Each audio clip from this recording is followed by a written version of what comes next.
Well, my name is LeAnne. I'm excited to be here. I have an opportunity to present to a lot of HR leaders, a lot of business leaders about their employee engagement strategies.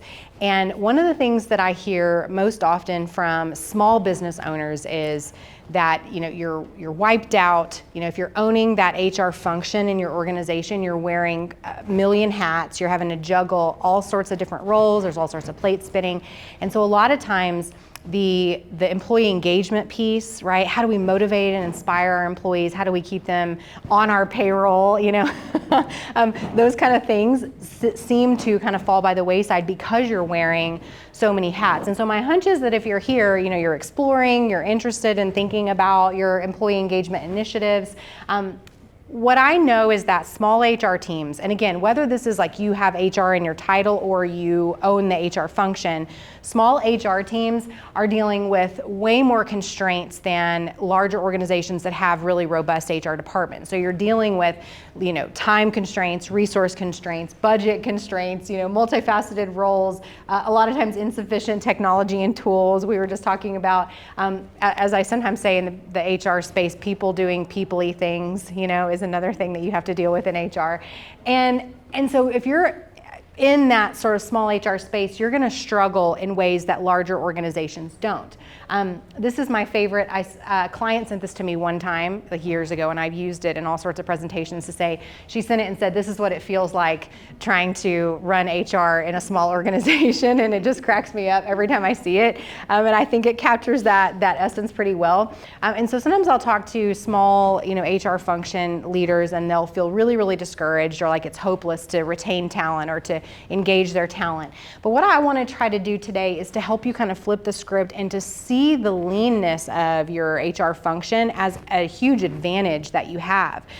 Because what we know about small HR teams is that they're able to, and small businesses are able to deliver more personalized employee journey and employee experience. You're able to individualize more. There's greater agility when it comes to a small HR team or HR function. There's greater responsiveness. And so, for example, in a lot of the work that I do, I'll help organizations with their employee listening. So we'll go in and we'll assess, do an employee engagement survey or facilitate focus groups to try to get a finger on the pulse of what's going well in an organization, what's not going well. And my small clients, those businesses are able to implement changes almost immediately, whereas the larger the organization, the more difficult it gets to kind of turn something around, turn the ship, if you will. So there's just greater agility for a small HR team. The other thing that small HR teams can do is facilitate a tighter, and I mean that in a positive way, company culture. Smaller organizations tend to have a big advantage over the shaping of culture because there's just less variables at play, shaping. Hi, come on in. Come on in. Welcome. Welcome, welcome. We got a small group, so we're having just like a real intimate conversation. Okay. So yeah, the ability to facilitate a tighter knit company culture. The other thing I see that I love with small HR teams is that you have the ability to have more influence at the strategic level than a lot of the HR teams that I know who work for very large organizations. So you have more strategic involvement, deeper collaboration with leadership, again, more direct involvement with leadership initiatives, and then I ran out of space. I ran out of space for all the benefits of small HR teams. So while you may see it, if you're in a small team, you may see that as a big disadvantage, and for sure in some ways it is, the constraints and the budget and the time and all that good stuff, but you actually have a big advantage when it comes to employee engagement and retention that large organizations don't have. So if I had to sort of sum up what we're going to talk about today is that the strategies that work for small HR function organizations or small HR teams are those that contribute to the overall employee experience and actually leverage the leanness that you have. So instead of seeing that as a disadvantage, it's going, no, we're actually going to lean into the fact that we are a small HR function. We have the capability to do more than we really thought that we did because we are so small. And that's where I come in. So my name, like I said, is LeAnne Lagasse. So I'm an HR consultant and business consultant, and I work with organizations to help them engage their employees, retain their employees, and then also to develop them. And I do that through custom leadership development programs, keynotes, employee listening initiatives, all sorts of things. And it's a deep, deep joy to get to do the work that I do, and I love partnering with small businesses because I just see transformations happen with small businesses. When you really put some time and energy into it, you get big ROI. So what we're going to do today is we're going to talk about, which we sort of already have, some of those inherent advantages of small HR teams or HR function teams. We're going to talk about some ways that you can leverage that lean, as I said, and hopefully you're going to walk out going, these are 3 big core strategies that I can use to improve our engagement and ultimately our retention. Now the bad news is if you came thinking, LeAnne's going to give us this like silver bullet that's going to fix all our problems, probably not. What we're going to do is talk about strategies, and I'll sometimes call them 30,000 foot strategies that are, if you invest in them, are going to move the needle for you. The research is very, very clear. So I want to ask you a question as we get started. What do you feel like are the biggest challenges that you face in your organization when it comes to employee engagement? What do you think? Biggest challenges? Not knowing the employee. Oh yeah, not knowing the employee. And what does that, like, dig a little deeper for me there, not knowing the employee, what does that result in your experience? Not getting the most productivity out of the employee because Yeah. you don't know what Sorry. Oh no, you're good. You're good. what motivates them. Yeah. So if you don't know what motivates them, then you won't be able to. 100%. I think you're exactly right. What else? What other challenges do you face in your organization when it comes to employee engagement? Longevity, getting them to stay Yeah. past the point of the initial orientation and getting them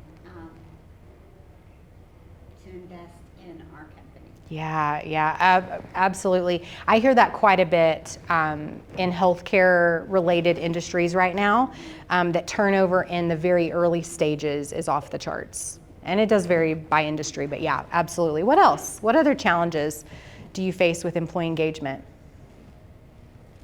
Wearing too many hats. Yeah, 100%. 100%. Yeah, we touched on that a little bit. Anybody else? What else? I don't do HR, but I'm at Caprock Business. Yeah, Finance, yeah. And so we're moving to a larger building, and Yeah. I keep pushing the idea of HR. So I wanted Yeah, to come in yeah. and kind of. So who in your organization, who kind of owns the HR function? Like who's doing the HR related work? There's really not. There's anybody, not? To be honest with you, like Yeah. I'm trying to build somebody to do payroll, like a department. Yeah, for yeah. Payroll for hiring, Yeah. interviewing. I actually worked for Express Employment. Okay, yeah, yeah. So I did get a lot of, testing, interviewing, and Yeah. everything. But I'm like, this organization really needs a good HR department. Yeah. So I thought this is a great tool for me. It's so interesting because I have found that there's this period of time where, especially smaller organizations, they're distributing the HR function, and HR is such a broad field. I mean, there's so much breadth to it that you're kind of distributing it across, like this person takes care of that, this person takes care of that, this person takes care of that, and then once the organization gets to a certain point, then you start feeling the pain points for lack of kind of centralized strategy around it, right? So it sounds like maybe that's sort of where you are. Yes. Yeah. So if we had a complaint, for example, Yeah. we'd just go to our director, and Yeah. I'm like, that's not really the way it's supposed to be structured. Yeah, And yeah. so we're just kind of Yeah. taking it a little And I would wonder too, who's owning sort of the employee journey and like thinking strategically about that, it's probably kind of all over the place, right? So very, very common for small HR teams or organizations where their HR function is spread out, right? So what you've all shared is very, very common. When I ask this question, I get all sorts of feedback. A lot of times people will say, yes, it's hard to retain. It's hard to get it's hard to get our employees to kind of go that extra mile. They'll show up, they're doing bare minimum. We feel like do you really want to work here? We can't tell, you know? That's very, very normal. Here's what we know, okay? So the Gallup organization is, a lot of people don't know this, but they're the world's leading researcher in workplace culture and employee engagement. And the way they define employee engagement is that it is how involved in, committed to, and enthusiastic about the role and the organization and employees. And this is why this matters, because you could have an employee who is, you know, they like their day-to-day role. They feel comfortable and good, they feel purposed in their day-to-day role, but maybe they don't love the organization as a whole, or they don't feel deeply connected to the vision, the mission, and the purpose of the organization. So that employee is still not gonna be what we would call engaged, right? You could have another employee who says, oh, I love this organization. I love working for these people. I'm bought into the vision, but I just don't know if I love what I'm doing day in and day out. My day-to-day is not my favorite, right? So those employees would also not be the most engaged. So what we want is we want employees who feel like, okay, I am connected to my role. I feel purposed here. I feel like it aligns with my strengths, but also I love working for this organization. Right now in the United States, okay, and it does depend week to week, but right now in the United States, about 33% of employees are what we would call engaged. So, you know, a third of your employees statistically would be what we would call engaged in the workforce, right? What's interesting is you notice on this chart, and it may be harder for you to see, but so Gallup has been tracking engagement data for a really long time, right? So if you notice we're kind of doing some interesting things up here in the green, and 2020 hits, and I don't know, we hit a sharp decline. Anybody, you know, something happened in 2020. Who knows what it was, right? That made us go, we tanked, and we're sort of kind of on the upswing now. We're at about 33%. But also if you notice this line here on the bottom, that's 16% of US employees right now are what we would call actively disengaged, okay? So if an engaged employee is someone who's involved in, committed to, and enthusiastic about their role, it makes sense that a disengaged employee is somebody who is not involved in, not committed, and not enthusiastic, and active disengagement is actually worse. Active disengagement is when employees show up and they actually are detractors from the organization. So they're much more likely to talk negatively about their workplace. They're much more likely to tell their friends, don't apply here, you know, you don't want to work here. Sometimes leaders will say to me, these employees are people that seem like they're working against us, right, instead of for us. So that's where we are in the United States.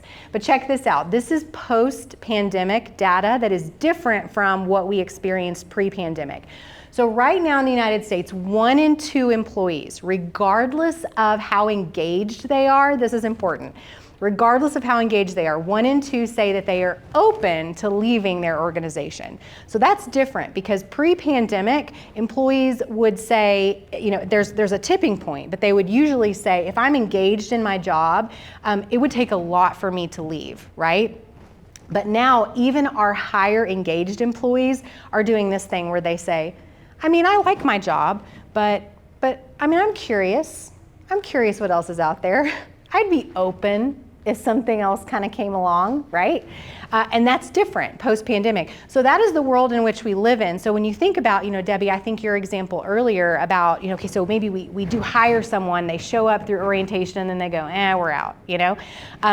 That from the moment they signed on the dotted line, they were really already 50% of them open to something else if it presented itself. So that kind of puts us at a disadvantage, right? Here's another stat though, okay? We do know that engaged employees require a 31% pay increase to consider going somewhere else, okay? So that's where I'm saying there is a little bit of a tipping point where employees are open to leaving the organization, but your highest engaged employees will say it's gonna take at least, you know, a third, you know, kind of a 33% increase or 31 for me to leave my organization. That's good news because that means that, that is good, it is good news, but it does mean that you have to be investing in your employee engagement initiatives, okay? So that's where we're going now is what are the strategies that we can use to actually leverage the leanness, if you will, of our HR department or HR function. So strategy number 1 is to audit and then of course maximize your employee journey. So here's the deal. Right now in a workshop over here somewhere, there's there's a session that's on like buyer personas and marketing. You probably saw it. You know, it's probably a very well attended session because it's all about let's build a customer journey. Let's get obsessive about analyzing our audience and our customer. Let's build out a journey for them where when they learn about our product or service to when they, you know, are interested to when they buy in. So we will pour a lot of time and energy as an organization, which it makes sense, of course, we should, into our sales journey, our customer journey. But we don't tend to do the same thing when it comes to the most important internal stakeholders we have, which are our employees, right? So when you're thinking about auditing and maximizing your employee journey, you want to do that because the employee journey is very similar to the customer journey, okay? What you're looking at here is from the Gallup organization, and this is what we call the employee life cycle.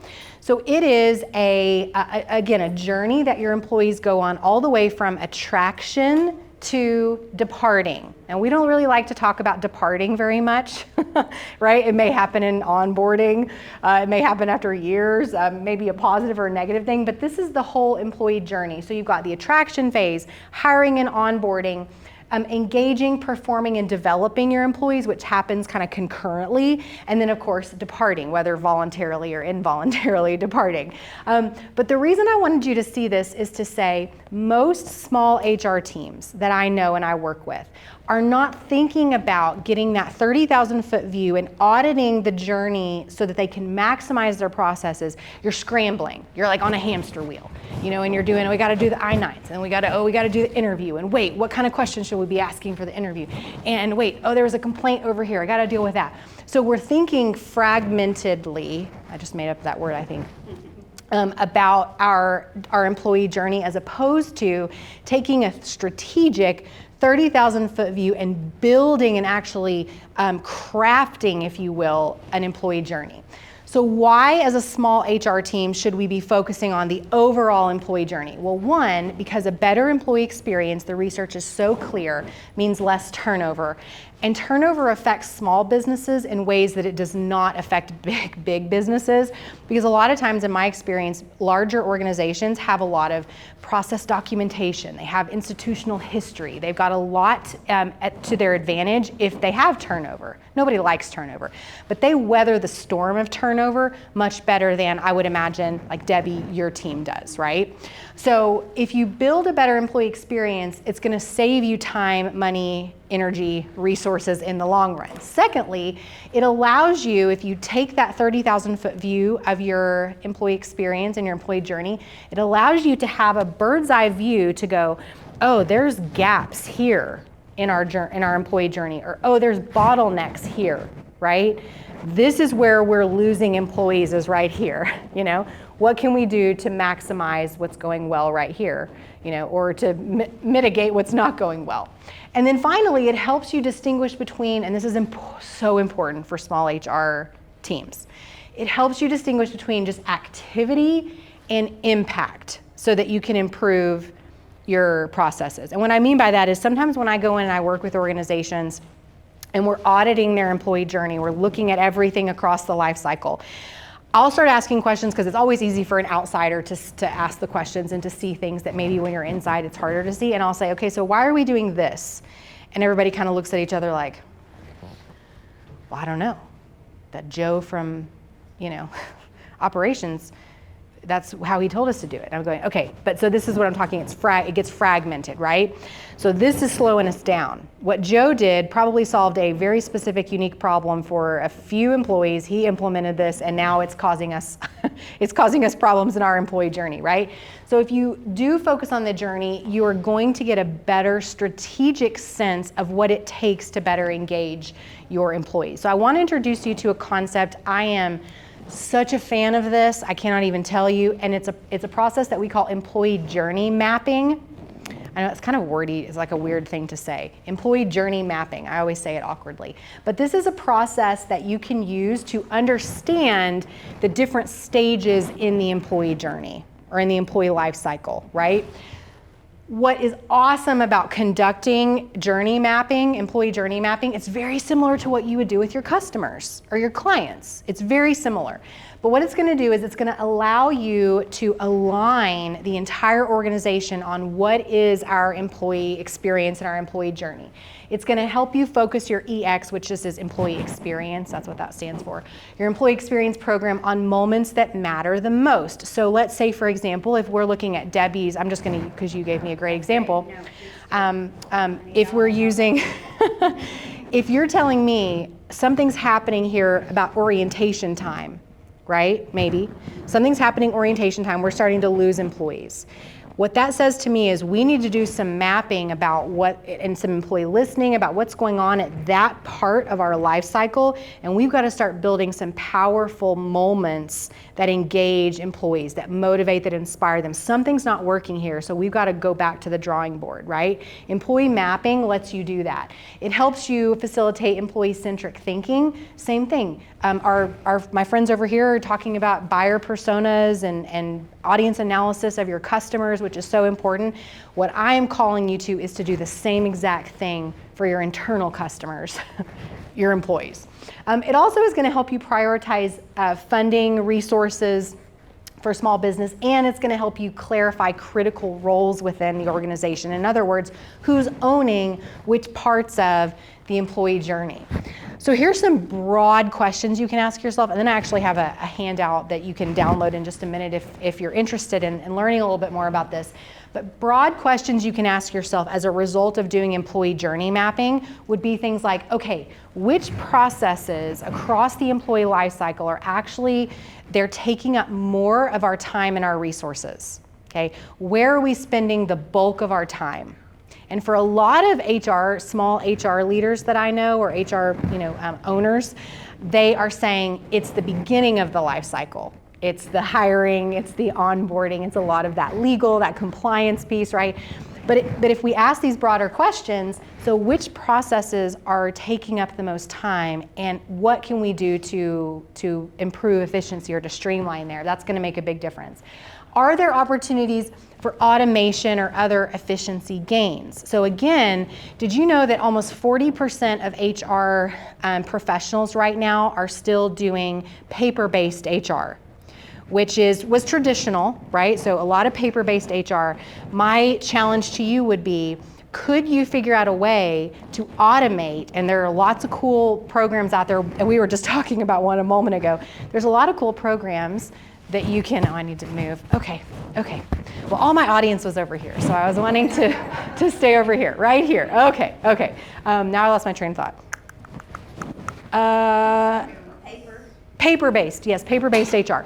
So a lot of leaders, if they make that, small businesses, if they make that transition to automated, like you get an HRIS, you do something to simplify, automate some of those processes, it frees up so much more time for you to focus on the actual employee journey, which is ultimately what's going to move the needle for you in your organization, right? And then a final question would be, okay, across the life cycle, are our policies clear, fair, and consistently applied across the organization? Because another thing I see that happens in small organizations is when you're talking about, okay, well, everybody kind of does their own thing. Well, what ends up happening there is you've got someone who's saying, well, wait a minute, why is this person over here, like their boss is awesome, and they let them do this and this and this, and right, so there starts to be inconsistencies in the employee journey. So if you take that 30,000-foot view, you're putting yourself in a much better position, okay? When you're doing the process of employee journey mapping, and again, I've got a handout for you in just a minute that with a QR code that you can use to kind of download some questions that you could actually walk through with your organization. But what I recommend is getting together with those internal stakeholders, taking really, really good notes of your journey, try to build it out, and then think about what are all the processes, the workflows, the steps that we have to go through to accomplish this particular function, right? Secondly, would be where are there areas where we can maximize, okay, and who's going to own specific portions of the employee journey, right? In a small organization, there needs to be alignment there, Well, there needs to be alignment everywhere, but especially in a small organization when you don't have a robust HR team who's owning everything, right? And then finally, what I want to tell you is not to get discouraged that you're not doing kind of all of the things. I have seen small organizations move the needle big time by making a couple of little tweaks to their employee journey and automating this process or streamlining or actually eliminating something that doesn't make sense anymore, right? For how many employees we have. That's the process of employee journey mapping. So if you'd like a list of questions that you could work through with your team or just with you, I've got a download on my website. If you'd like me to email it to you, I'm happy to do that as well. But if you want to scan the QR code, you can just download it right off of my website. And it's a document that will walk you through a bunch of steps for each phase of the employee life cycle to help you work on your employee journey.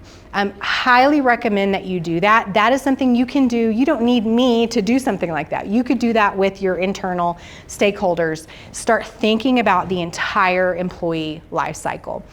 Before I move on to the second strategy, any questions about this one in particular? I know, again, this is a 30,000-foot view. It's treating our employees like we treat our customers, building a journey for them, auditing, maximizing, iterating. Any questions about this particular process or this strategy? Anybody done anything like this before?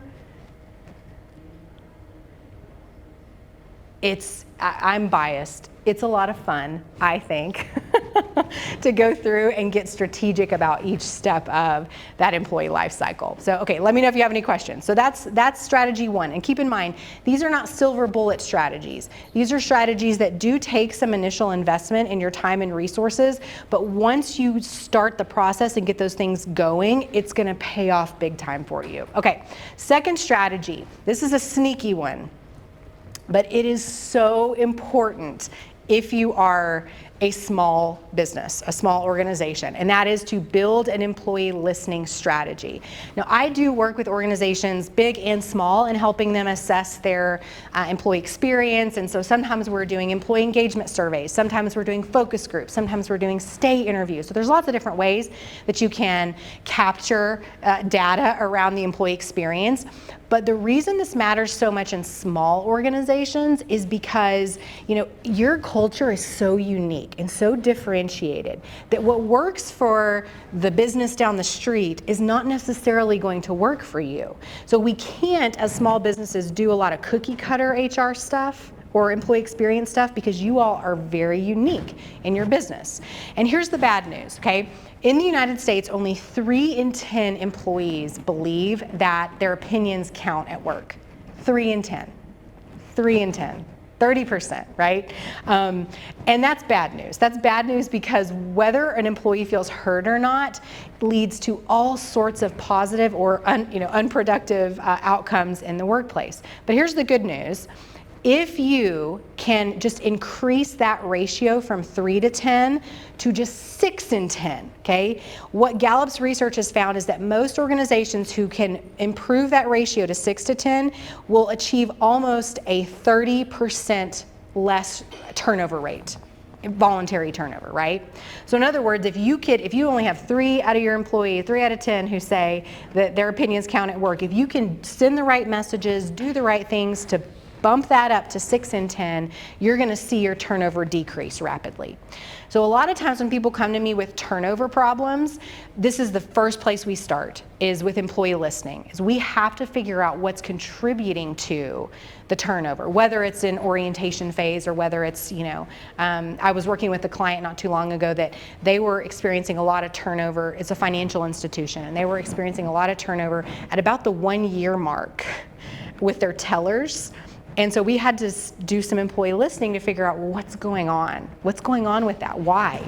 Right? And we could make all sorts of theories up, but if we don't ask the questions and we don't dig into the data, we're never going to know to be able to fix it. Here's some additional good news. When employees, well, I should say this way, highly engaged employees are 3 times more likely to say that they feel heard at their workplace. Right? They're engaged, they're involved in, committed to, enthusiastic about their jobs. 74% of employees report that they are more effective at their jobs when they feel heard. We see when this metric goes up in organizations where employees say they feel heard, their productivity metrics also go up. So KPIs, your OKRs, however it is that you're tracking performance, we see a direct correlation, or relationship, I should say, between those two things. 88% of employees whose companies financially outperform others in their industry feel heard. So again, there's a financial benefit to listening to your employees. But sometimes when I talk to leaders, especially executive leaders, they'll get real defensive about the employee listening. I had someone tell me not too long ago, I don't believe in anonymous and confidential surveys. I just put those in the trash can. And I thought, and from his perspective, and I understood his argument, but he said, if they can't say it to our face, then I don't take it seriously. To which I had to sort of talk to him a little bit about, okay, but you have more status and more power and more seniority. And so it's risky for employees to communicate up to you, right?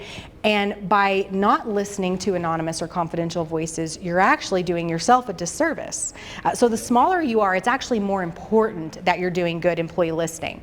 What a lot of organizations do, though, that does not work is they do what we call episodic listening, and I'll explain that in just a minute.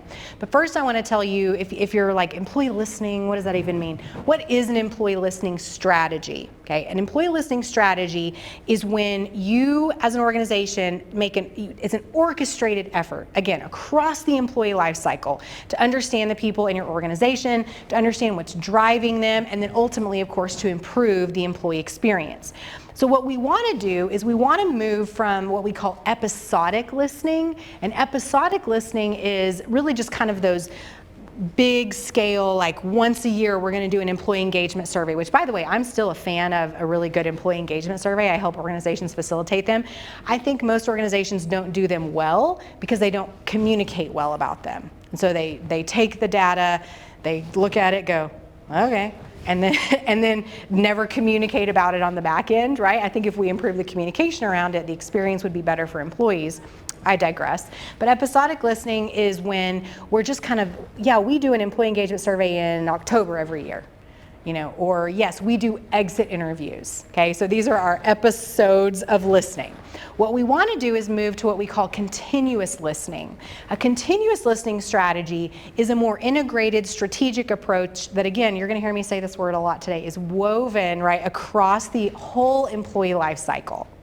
It is building what we call listening posts across the employee life cycle so that you have a continual pulse on how your workforce feels about working for you, okay? So here's some principles of continuous listening. And I want you to think about your organization and maybe how you kind of stack up. And by the way, no shame, but could you improve or maximize in just one or two of these areas? Number one, this is a principle of continuous listening, is that we've got the right people, processes, right, the tools in place where employees can continually access what we call upward communication channels, right? When I say upward communication channel, I mean, think about this. Most of our communication in organizations is downward communication, right? Most of our performance management processes, downward communication. By the way, this is why, fun fact, statistically, the most unself-aware people in an organization are executive leaders. Did you know that? Statistically. Please don't go to your leaders and say, LeAnne Lagasse said. But statistically, the people at the top are the most unself-aware. And the reason that happens is a couple of things. One is that there's less feedback flowing upward, right, about performance. But also, because of the status and the power or the seniority or the experience or the credentials or whatever, people are less likely to tell you the truth about how they experience you, right? So because of that, you have to make sure that you're building listening across the life cycle where employees have ample opportunity to communicate up about their experience. If you're not doing that, this is one of the first things I'd recommend that you start doing is employee listening. Okay, the second principle here is very much about the type of listening that you're doing. You're asking the right questions. you absolutely need to have what we call open communication channels, qualitative feedback, if you will. Now that can look a lot of different ways. I'm going to show you a graphic in a minute that will illustrate some of this. Oh, and also, by the way, if you would like a copy of the slide deck, I'm happy, give me your email and I'm happy to send that to you. I know I'm always like scrambling to write notes and stuff, but if you want a copy, let me know. Okay, so you want to be asking qualitative, open-ended questions, but also quantitative questions, right? So think quantitative questions would be things like your traditional survey data, where they're on a scale of 1 to 10, how likely are you to recommend working at X organization to your friend, right? That's quantitative data, right? Employee Net Promoter Score is ENPS would be an example.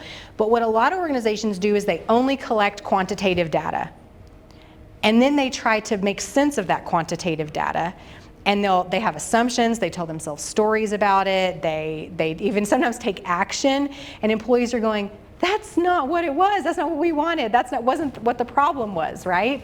So you do want to ask quantitative survey questions because they give you a lot, it gives you a lot of great information. For example, when I help organizations with their engagement surveys, I look at a lot of quantitative data around employee net promoter scores and those kind of things. Trust in executive leadership is always a fun one. How recognized, do I feel, or how valued do I feel, those kind of things. But it is also the case that you need to be asking qualitative questions, which are open-ended questions, right? So focus groups, stay interviews, those kind of open-ended opportunities for employees. And yes, you do need to be asking some anonymous and confidential questions. And again, some people get really defensive about the anonymous and confidential. And I was doing a workshop with Lubbock County the other day with a group of leaders, and one of them said, well, don't you think though that if people are asked questions on an anonymous and confidential survey that they'll just be really mean, they'll just say really mean stuff just because it's anonymous and confidential? And I said, no, that's an interesting assumption. When was the last time that you, when filling out an anonymous and confidential survey about something that you were pumped about, thought, you know what, I'm going to be mean about this? Like, no, out of what your experience is comes your communication, right? So I said, no, I do anonymous and confidential surveys all the time for organizations, and then I get to go tell these leaders who have busted their rear ends to build an awesome culture, guess what? It's working. It's working. Look, they feel valued here. They feel appreciated here. They want to stay here. So you do need to ask anonymous and confidential questions though, because without fail, you will learn things that no one would have told you otherwise. So that's a question I'll often ask leaders I work with is, well, do you want to know the truth? It's that easy. Do you want to know the truth, or do you want to hear what they think you want to hear? Because that's often the difference there, right? So we do need to be asking different types of questions. Then, as I alluded to earlier, it isn't just that we're collecting the data and hoarding it. We are building what we call feedback loops where we communicate to employees what the collective voice is. Now, this can be painful depending on, what the feedback is, but this is what happens after you've got the data back and you go, wow, okay, so again, I'm making an assumption here, but let's say there's something going on with the orientation phase and you're learning from employees, oh, there's one day of orientation that made me think, I do not want to work here. I'm out. This is what we heard you say. Here's what we're going to change as a result of that. So it's closing the loop with those employees. Here's what we heard you say. Here's what we're doing as a result. Now, it's absolutely true that you can't act on everything, every little bit of feedback, which is why, it's always good to think about themes that emerge. So if you do maybe a survey or you do stay interviews or focus groups or whatever, then it's going, okay, these are like the 2 or 3 biggest themes. And yeah, there's some outliers, there's some odd comments here or there. That doesn't seem to really connect with what everybody else was saying. So we're not going to ignore it, but we're just not going to take action based on it. But this stuff, that's like themes, we're going to act on, right? And then we're going to communicate back to our employees, hey, we heard you say this, so we're doing this, okay? That's the magic of employee listening. And then, of course, we're acting on what we're learning. So this next graphic could potentially stress you out, but I don't want it to, okay? It's an illustrative thing I want to show you. So remember the employee journey, the life cycle we talked about earlier? All of the words, all the little phrases that you see up here would be examples of types of listening posts that you could use at different phases of the employee life cycle. Now, please hear me say this. You should not try to do all of these. That would be a nightmare. It would not work. I've never had anybody try to do all of those things. I would never recommend it. But my point in showing you this is to say you can embed different listening posts across the employee life cycle to get good data so you can iterate, so you can make changes. So for example, you can, like let's say you're struggling and you do your employee journey mapping and you figure out something's going on with orientation or something's going on with onboarding, or actually we're getting interviews but then nobody wants to work here, right? So we identify a problem area. Well, maybe we get a candidate experience survey and we start asking questions about the candidate experience. And then we learn we've got some weird communication going on, or we're ghosting them, you know, accidentally or whatever. So we're gonna iterate, we're gonna move.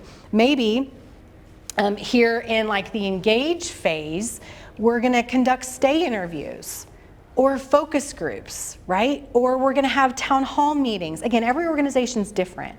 So my question for you would be, if you look at your life cycle, where could you add just even one, like just even one new listening post, right?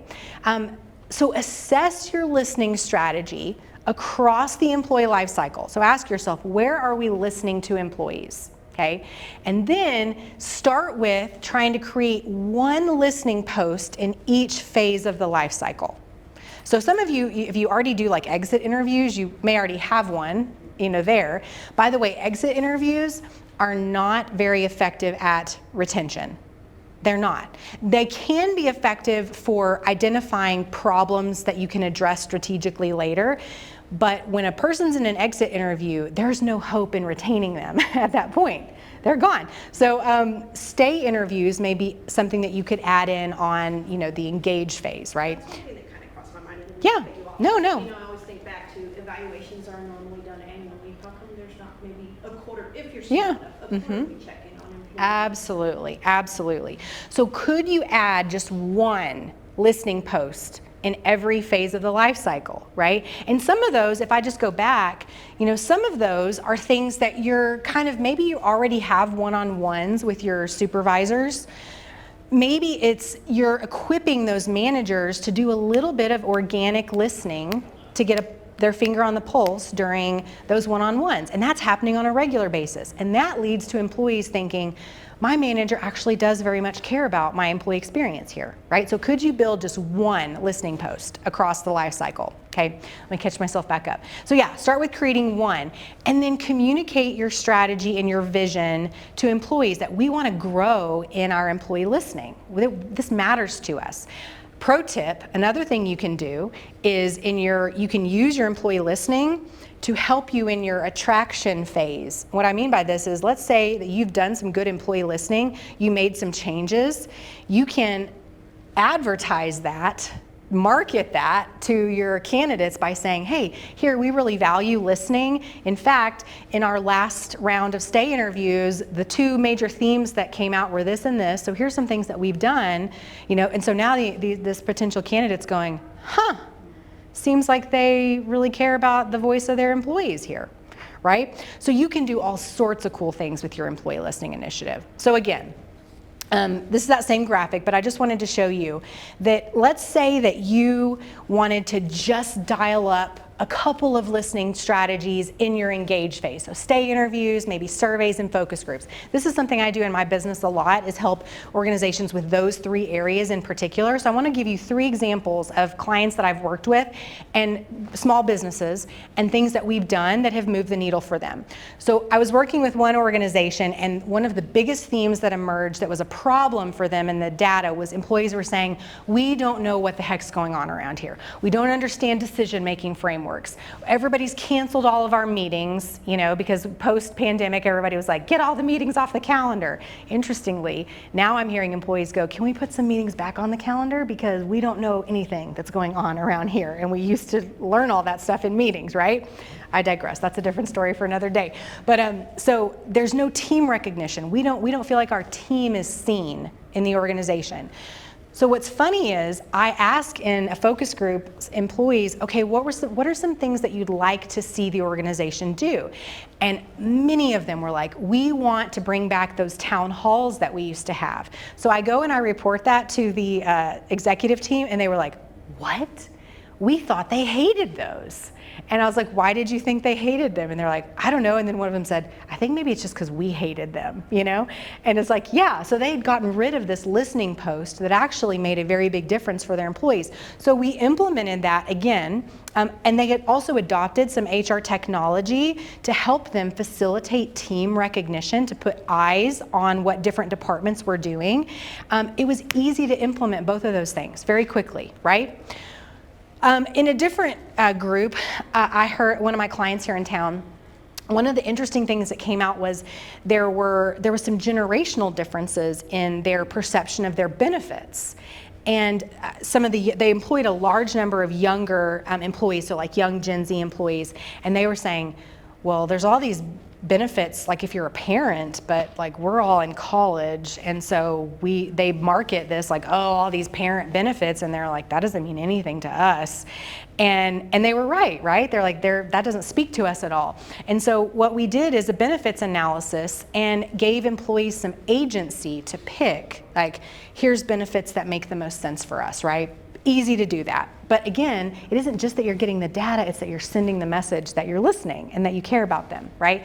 Last one, I was working with an organization and they had a distributed workforce, so there were a lot of remote employees, and they said, our newly onboarded employees are not ready. They're not ready. They are not trained well. They are not ready. So what we were able to do is focus in our employee journey mapping on that specific phase of the employee journey, which was onboarding and equipping. And we overhauled it, right? And then we aligned and trained those people managers. So it was based on feedback we were getting, and the next round of surveys, we didn't hear that again because we'd worked on it. So that's just 3 examples, right? So strategy 2 is all about leaning into listening to your small team, leaning in and listening. Okay, and then we're gonna wrap up today with the 3rd one, which is kind of the hill that I will die on, if you will. And you're like, you sound like you're dying on a lot of hills. Well, I am very passionate about all of these things, but this is maybe the thing I'm the most passionate about. And this is the case if you're a big organization or a small organization, okay? We know that 70% of the variance in employee engagement is determined solely by the people manager. So you think about a random person in your organization, 70% of how involved in, committed to, and enthusiastic about their role and the organization they are is how they feel about their direct supervisor.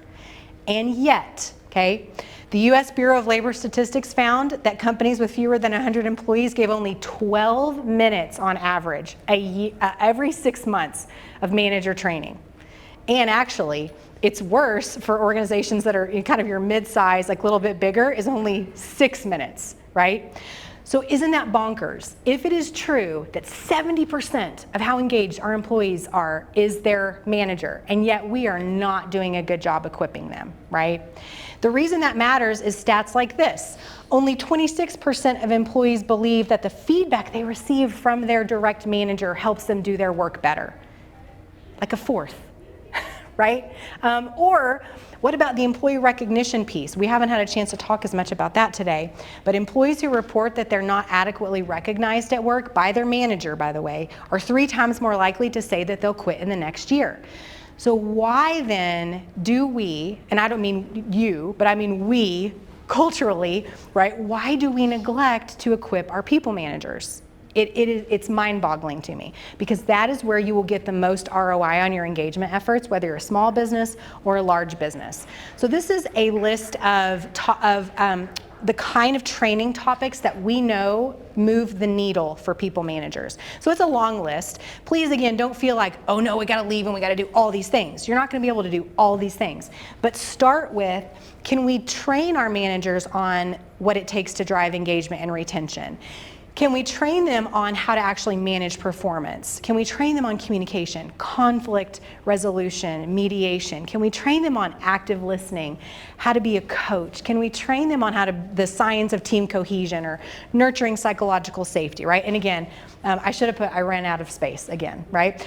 My point here is, if you want to move the needle in your small business on employee engagement and ultimately retention, your people managers are the most important piece of that puzzle because they determine 70% of it, okay? So the strategies that work, just to recap, the recap here is strategies that work are those that think about the whole employee experience. And you're not just trying to band-aid things here and there, right? That fragmented thing. You are thinking about the whole employee journey. So here's my question for you, okay? What do you feel like is just one, because I know we talked about a lot of ideas. I don't want you to leave feeling overwhelmed. What is just one thing that you think you could do differently as a result of what we talked about today? Who's got an example? What do you think? Just one. I would say train our managers differently. Because we have 4 managers. And Yeah. I feel like maybe I'm not giving them enough tools, and that's why the people aren't staying. Sure, yeah, and so I would even say, because you just made a theory, you just have a theory right there. Do some listening first. Figure out, is your theory right? You know, because that may not be it. You may be giving the managers what they need, so you got to dig a little bit. So that's what I would even say before you even do that is my theory correct? Yeah. Well, give me one more concrete thing you could do.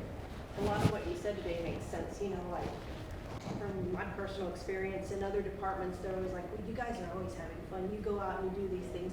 We do lending, so Yeah. we work hard and Yeah. we're sitting there crunching numbers all day, but it's like maybe finding ways for them to feel more seen and appreciated and to maybe think their job is more fun. Yeah. Another thing you mentioned was continuous listening, and I really appreciate that about my director because with the HR, you know, Yeah.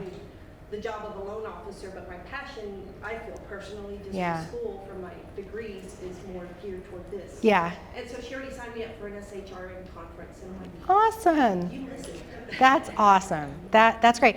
Yeah, and so even just now, I mean, you're going to get the learning from that, but you also got a message from your leader Yes. that you matter, that your opinion counts. Absolutely. I honestly thought she was going to take it and just we'd never hear about it again. Yeah. Talk about it again. Yeah. So I'm like, wow.